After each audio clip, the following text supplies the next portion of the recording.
आज के इस लेक्चर में बात करेंगे हाइपरटेंशन के बारे में। तो हाइपरटेंशन होती क्या है, उसके क्या क्या कारण हो सकते हैं, उसके क्या क्या लक्षण होते हैं बॉडी के अंदर, और वो बॉडी में हो कैसे रही है, एक्चुअली में क्या मैकेनिज्म होता है, इस बारे में आज वीडियो लेक्चर में बात करेंगे। तो सबसे पहले देखते हैं हाइपरटेंशन की डेफिनेशन क्या होती है। ठीक है, अब हाइपरटेंशन की डेफिनेशन क्या होती है। अब हाइपरटेंशन मान लो क्या होता है, मान लो हमारी क्या है, ये हमारी आर्टरीज है। ठीक है, क्या हमारी आर्टरीज, क्या बोलते हैं इसको, आर्टरीज, आर्टरीज वाल। मतलब क्या होगा, इस आर्टरीज वाल में जो आर्टरीज है इसमें क्या जा रहा है, हमारा ब्लड का जो फ्लो हो रहा है। ठीक है, फ्लो ऑफ ब्लड। ठीक है, यानी कि ब्लड का फ्लो इस आर्टरी से निकल, मतलब जो हमारा ब्लड है आर्टरी से पास आउट होगा। ठीक है, तो फ्लो ऑफ ब्लड क्या बोल रहे हैं इसको, पास आउट क्या बोल रहे हैं, फ्लो ऑफ ब्लड बोलते हैं। तो फ्लो ऑफ ब्लड अगेंस्ट, किसके अगेंस्ट, आर्टरीज वाल की अगेंस्ट जब बहुत ज्यादा हाई हो जाता है उसको हम कह देते हैं हाइपरटेंशन। मतलब flow of blood, flow of blood against arteries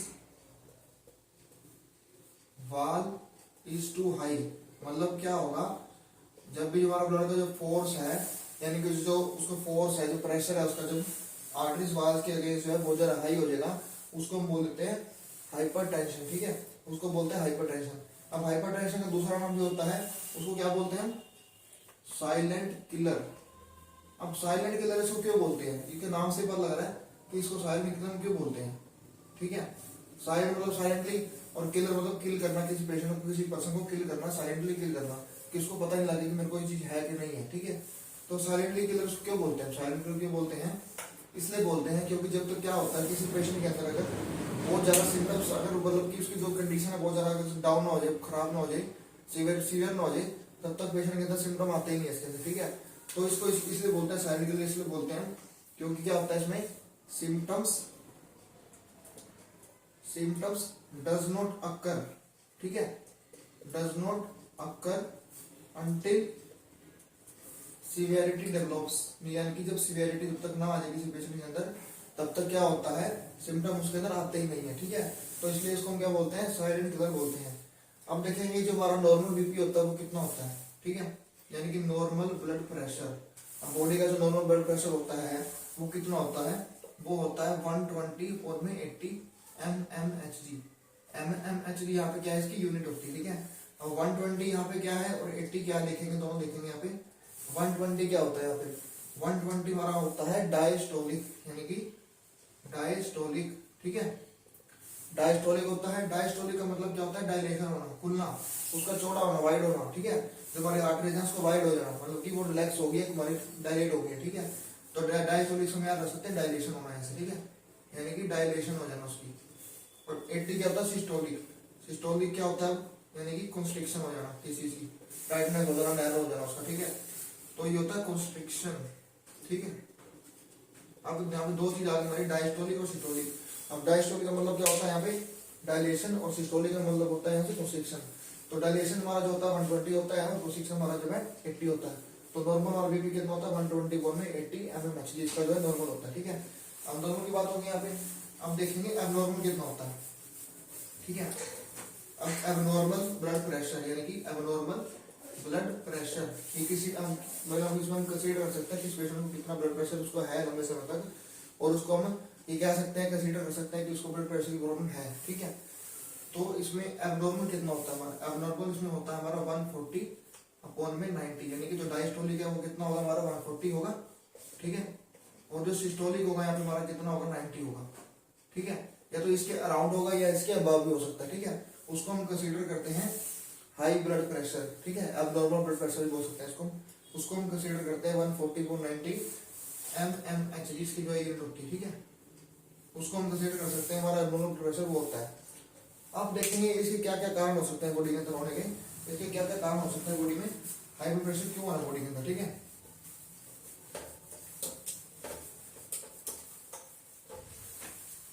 अब क्या देखेंगे कॉजेज, यानी कि इसके क्या क्या कारण हो सकते हैं बॉडी के अंदर होने के हाई ब्लड प्रेशर के। ठीक है, अब कॉजेज, पहला कॉज देखेंगे, पहला कॉज में क्या होता है, पहला कॉज इसमें है ओबेसिटी। ठीक है, यानी कि मोटापा। अब जिस पर्सन को मोटापा है, ओबेसिटी है, बॉडी में फैट ज्यादा बहुत ज्यादा एक्यूमुलेट हो रखा है, ठीक है, तो उस केस में क्या होता है, हाई ब्लड प्रेशर की दिक्कत पर्सन को हो सकती है। क्यों हो सकती है, अब ओबेसिटी है, इसमें क्या होता है, इसमें हमारा बॉडी के अंदर क्या होता है, फैट एक्यूमुलेट हो जाता है। क्या होता है, फैट, ठीक है। फैट बॉडी में एक्यूमुलेट हो जाएगा तो क्या होगा, जो हमारे आर्टरीज हैं यहाँ पे क्या होगा, फैट हमारा एक्यूमुलेट हो गया यहाँ पे। अब इस वजह से क्या होगी, हमारी क्या हो जाएगी, कंस्ट्रिक्ट हो जाएगी। क्या हो जाएगी, कंस्ट्रिक्ट हो जाएगी, नैरो हो जाएगी। तो ब्लड फ्लो अच्छे से हो नहीं पाएगा वहाँ पे, तो ब्लड का जो प्रेशर है, फ्लो का जो प्रेशर है वो बढ़ जाएगा वहाँ पे, तो उस केस में हमारा हाई ब्लड प्रेशर कोस हो सकता है। तो ये हो गया ओबेसिटी की वजह से। सेकंड क्या है, अल्कोहल कंजप्शन, ठीक है। यानी कि जो पेशेंट, जो पर्सन अल्कोहल कंजप्शन करता है उसको भी हाई ब्लड प्रेशर की प्रॉब्लम हो सकती है, ठीक है। अल्कोहल गोली कर मतलब उसको भी हो सकती है। और तीसरा इसमें आता है हमारा स्मोकिंग, ठीक है। यानी कि जो पर्सन स्मोक करता है उसको भी हाई ब्लड प्रेशर की दिक्कत हो सकती है। तो ये तीन कारण है, ओबेसिटी है, अल्कोहल कंजप्शन है और स्मोकिंग है। और इसमें डायबिटीज, यानी कि जिस पेशेंट को डायबिटीज है उसको हाई ब्लड प्रेशर होने के चांसेस बहुत ज्यादा रहते हैं। तो इसका कारण ये भी हो सकता है, डायबिटीज भी हो सकता है, ठीक है। अच्छा, फिफ्थ हम देखेंगे इसमें हाई सोडियम इंटेक, यानी कि हाई सॉल्ट इंटेक भी बोल सकते हैं इसको, हाई सॉल्ट इंटेक, ठीक है। यानी कि जो पेशेंट, जो पर्सन, यानी कि जो पर्सन बहुत ज्यादा सॉल्ट लेता है डाइट में, बहुत ज्यादा सॉल्ट इंटेक हाई करता है, उसका बॉडी में अगर हाई हो जाता है तो भी ब्लड प्रेशर की प्रॉब्लम हो सकती है, ठीक है। तो हाई सॉल्ट इंटेक जो करता है उसको भी हाई ब्लड प्रेशर की दिक्कत हो सकती है। यानी कि जो कार्बोनेटेड ड्रिंक्स होती हैं उसको भी अगर पर्सन को लेता है उससे शुगर होती है। अगर शुगर होगी तो डायबिटीज होगी, मतलब डायबिटीज होगी तो क्या होगा, हाई ब्लड प्रेशर भी हो सकता है। तो हाई सॉल्ट इंटेक भी लिख सकते हैं इसमें। और जो जो हमारी कोल्ड ड्रिंक्स होती है, हाई कार्बोनेटेड ड्रिंक्स जिसको बोलते हैं, उससे भी हमारी हाइपरटेंशन की दिक्कत हो सकती है, क्योंकि अल्टीमेटली वो डायबिटीज कॉज कर रही है, ठीक है। अब सिक्स देखेंगे, इसमें क्या हो सकता है, हमारा सिक्स कारण कौन सा होता है, हाई सॉल्ट इंटेक हो गया। और उसके बाद लैक ऑफ एक्सरसाइज, यानी कि जो पर्सन अगर एक्सरसाइज नहीं करता उसको भी क्या होता है, हाई ब्लड प्रेशर की दिक्कत हो सकती है। अगर वो डाइट ले रहा है, अगर हाई सोडियम इंटेक ले रहा है, फूड मतलब बाहर का ज्यादा जंक फूड ले रहा है, और लैक ऑफ एक्सरसाइज नहीं कर रहा, तो उसको बॉडी मेटाबॉलिज्म तो करेगी नहीं, बॉडी में मतलब वो एब्जॉर्ब होता रहेगा और ब्लड प्रेशर बढ़ जाएगा वहां से। तो इसके 6 मैंने कारण पड़े, कौन से, ओबेसिटी है, अल्कोहल कंजप्शन है, स्मोकिंग है, डायबिटीज है, हाई सॉल्ट इंटेक है, लैक ऑफ एक्सरसाइज है। तो ये 6 कारण में से हमारा high blood pressure problem person को हो सकती है, किसी भी पर्सन को हो सकती है, ठीक है। तो ये इसके 6 कारण थे। अब इसके बाद देखेंगे इसके क्या क्या लक्षण हो सकते हैं जब बहुत ज्यादा सीवियरिटी केस बंदे में हो जाती है, ठीक है। जब तक उसको पता लगता है कि मेरे को हाइपरटेंशन है तब तक बहुत कुछ हो सकता है बॉडी में, तो उसको पता नहीं होता, ठीक है। तो उस केस में कौन कौन से हमारे सिम्टम होते हैं। अब सिम्टम्स कौन कौन से होते हैं देखेंगे, यानी लक्षण क्या होते हैं इसके, सिम्टम्स, ठीक है। अब सिम्टम्स, पहला सिम्टम देखेंगे क्या होता है, पहले सिम्टम्स में हेडेक। जिस किसी पर्सन को अगर हाई ब्लड प्रेशर की प्रॉब्लम है तो उसको हेडेक होगा ही होगा, ये उसका सिम्टम है, मेन सिम्टम उसका क्या होगा, हेडेक, सिर में दर्द होना, ठीक है। अच्छा, दूसरा इसके अंदर क्या होगा, ब्लड विजन, यानी कि उसकी आई साइड जो है वो वीक हो जाती है, उसको क्लियर दिखाई नहीं पड़ता, उसकी आई साइड बहुत ज्यादा वीक हो जाती है, ठीक है। तो इसमें ब्लड विजन हो गया हमारा सेकंड सिम्टम इसका हो गया। थर्ड क्या होता है, नोज ब्लीड, यानी कि नाक से खून बहना, ठीक है। नोज ब्लीडिंग भी इसको लिख सकते हैं, नोज ब्लीड होना, यानी कि क्योंकि ब्लड का प्रेशर जो है बढ़ चुका है, अभी आर्टरी जमा गई, यहाँ पर प्रेशर बढ़ गया, नैरो हो गया ये, ठीक है। अभी पहले ऐसी थी नैरो थी, अब ये क्या होगी, नैरो होती जा रही है और, ठीक है, और पतली होती जा रही है। तो प्रेशर बढ़ता जाएगा, प्रेशर बढ़ जाएगा तो ब्लड को कहीं ना कहीं तो निकलना रास्ता चाहिए, तो ब्लड जो है हमारा नोज के थ्रू निकल सकता है, तो नोज ब्लीडिंग भी इसमें हो सकती है, इसका सिम्टम है, ठीक है।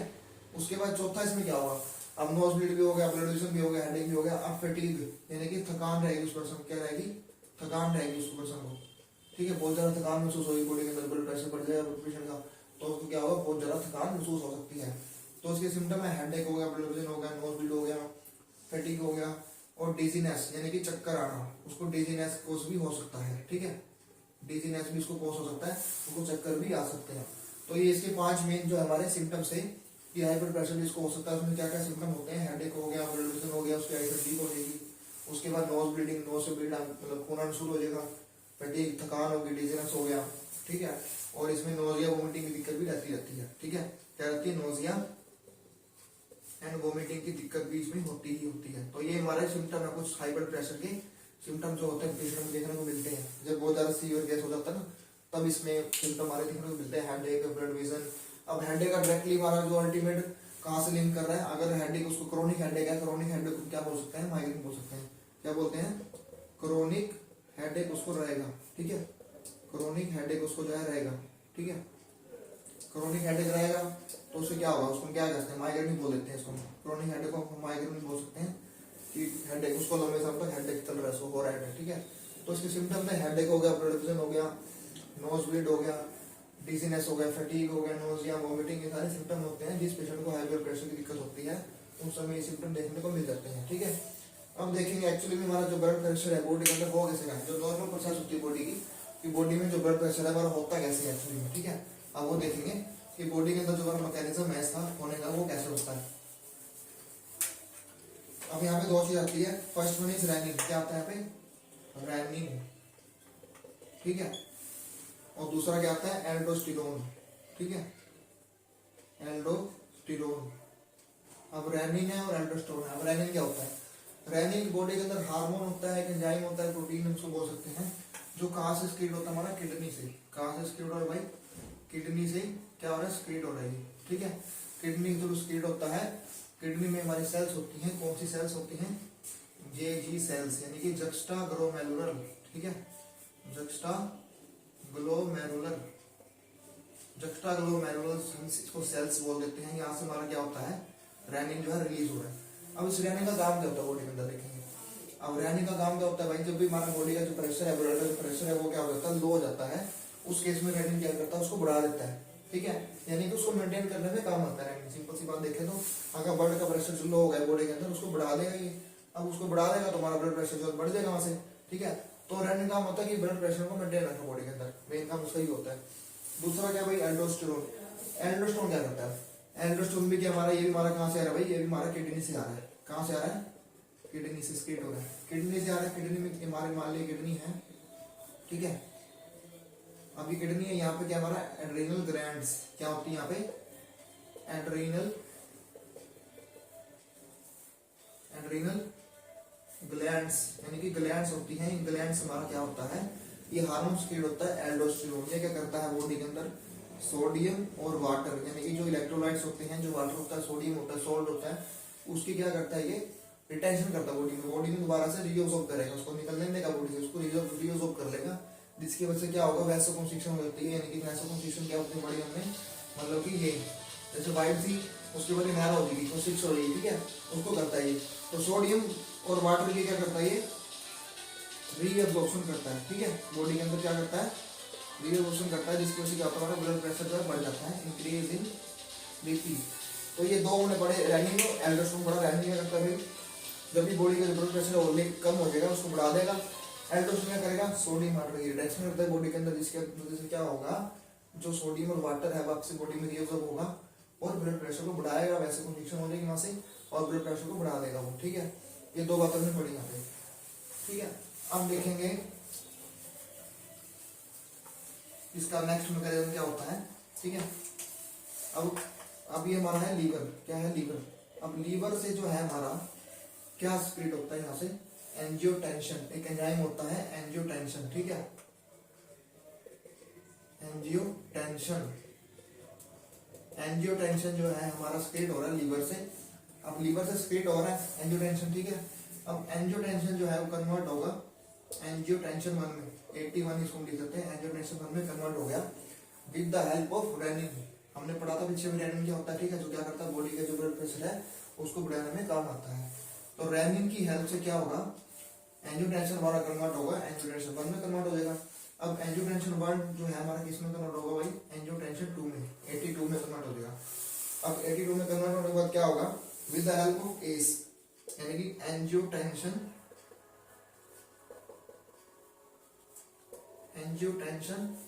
कन्वर्टिंग एंजाइम, ये एक एंजाइम होता है जो क्या करता है, एंजियोटेंशन 1 को एंजियोटेंशन 2 में कन्वर्ट करता है। ठीक है, एंजियोटेंशन कन्वर्टिंग एंजाइम। अब ये एंजाइम जो क्या करता है 81 को 82 में कन्वर्ट कर देता है। उसके बाद क्या होता है, जो 82 है वो बाइंड करेगा, क्या करेगा, बाइंड यानी कि जुड़ेगा, किसके ऊपर जुड़ जाएगा, 81 के रिसेप्टर्स पे जुड़ेगा। कहाँ पे जुड़ेगा, रिसेप्टर्स होते हैं जहाँ पे जो हमारा जो 82 है बाइंड करेगा और वहाँ पे एक्शन शो करेगा। ठीक है, यानी कि रिसेप्टर पे जाके जुड़ जाएगा। अब जुड़ गया उसके बाद क्या होगा भाई, अब 82 के रिसेप्टर पे जुड़ गया ये। ठीक है, 81 के, अब 81 के रिसेप्टर पे जुड़ गया ये। ठीक है, यहाँ से देख लेंगे 81 के रिसेप्टर पे जाके बाइंड हो जाएगा, बाइंड हो जाएगा। उसके बाद क्या होगा, उसके बाद क्या होगा, यहाँ पे एल्डोस्टेरोन, एल्डोस्टेरोन में बढ़ा क्या होता है, सोडियम वाटर की बॉडी के अंदर क्या कर देगा, रिटेंशन कोज कर देगा। अब रिटेंशन कोज होगी तो क्या होगा, वहां से डायरेक्टली क्या हो जाएगा, वैसोकंस्ट्रिक्शन कोज हो जाएगी। वैसोकंस्ट्रिक्शन कोज होगी मतलब जो हमारी जो जो आर्टरीज है वो नैरो हो जाएंगी, सिकुड़ जाएंगी वहां से, उससे क्या होगा, ब्लड प्रेशर हमारा बढ़ जाएगा। अब देखेंगे 81 पे आया, बाइंड हो गया भाई, उसके बाद क्या होगा, यहाँ से एल्डोस्टेरोन हमारा क्रिएट होगा, एल्डोस्टेरोन क्रिएट होगा। वो क्या करेगा भाई, अब वो डायरेक्टली क्या करता है, सोडियम वाटर की रिटेंशन करता है, क्या करता है, सोडियम और वाटर की क्या कर देगा, रिटेंशन, बॉडी के अंदर रीअब्सॉर्ब कर देगा उसको दोबारा से, रिटेंशन कर देगा बॉडी के अंदर। रिटेंशन से क्या होगा यहाँ पे, अभी रिटेंशन से क्या हो जाएगा यहाँ पे, ठीक है। अब रिटेंशन से क्या होगा, रिटेंशन से ही होगा वैसोकंस्ट्रिक्शन पॉज हो जाएगी, क्या हो जाएगी, वैसोकंस्ट्रिक्शन, यानी कि वैसोकंस्ट्रिक्शन हो जाएगी पॉज, ठीक है, वैसोकंस्ट्रिक्शन पॉज होगी। उसके बाद क्या हो जाएगा भाई, ब्लड प्रेशर हमारा यहाँ से जाए बढ़ जाएगा, क्या हो जाएगा, बढ़ जाएगा। यहाँ से क्या हो जाएगा, इंक्रीज इन बीपी। तो नॉर्मल प्रोसेस है बॉडी के अंदर, जो हमारा ब्लड प्रेशर होता है कैसे बॉडी में, एक्चुअली में ये हमारा नॉर्मल मैकेनिज्म होता है कि बॉडी में हो कैसे रहा है, ठीक है। तो लीवर है, लीवर से क्या क्रिएट होगा, एंजियोटेंसिस क्रिएट होगा, एंजियोटेंसिस क्रिएट होगा, वो कन्वर्ट होगा एंजियोटेंशन 1 में, जो कि इनएक्टिव फॉर्म होती है, एक्टिव नहीं होता है, ठीक है, इनएक्टिव होता है, ठीक है। With the help of renin की हेल्प से 81 में कन्वर्ट हो जाएगा, 81 से क्या बनेगा, 82 बन जाएगा, with the help of angiotensin converting enzyme, नाम से बोला कि एंजाइम है, इस एंजाइम से हेल्प से क्या होगा, 81 कन्वर्ट होगा 82 में। अब 82 से कन्वर्ट होगा क्या होगा, बाइंड हो जाएगा 81 के रिसेप्टर पे बाइंड होगा। उसके बाद क्या होगा भाई, एल्डोस्टेरोन सीक्रेट होगा वहां से, एल्डोस्टेरोन हमारा किडनी का होता है, किडनी में होता है, ठीक है। वहां से क्या होगा, एल्डोस्टेरोन क्या करेगा, सोडियम वाटर की रिटेंशन को कर देगा, रिटेंशन को होगी तो क्या होगा, वैसोकंस्ट्रिक्शन हो जाएगी, सिकुड़ जाएगी, जो हमारी आर्टरीज है नैरो हो जाएगी, ब्लड को अच्छे से पास होने के लिए उसको जगह मिलेगी नहीं, प्रेशर बढ़ जाएगा वहां से। तो अल्टीमेटली क्या होगा हमारा यहाँ से, इंक्रीज इन ब्लड प्रेशर। तो ये दोनों मैकेनिज्म तो हमारा जो हाइपरटेंशन बॉडी के अंदर होता है, ब्लड प्रेशर का मेनली जो मैकेनिज्म होता है वो ये है हमारा, ठीक है। तो आज की वीडियो में इतना ही, ऐसी वीडियो देखने के लिए चैनल को सब्सक्राइब करें और लाइक करें, और इसकी ट्रीटमेंट के लिए जो है अगला जो मैं वीडियो बनाऊंगा, अगला वीडियो जो बनेगा उस पर आपको दिख जाएगा, ठीक है। तो कमेंट में बताएं वीडियो कैसा लगा, थैंक यू।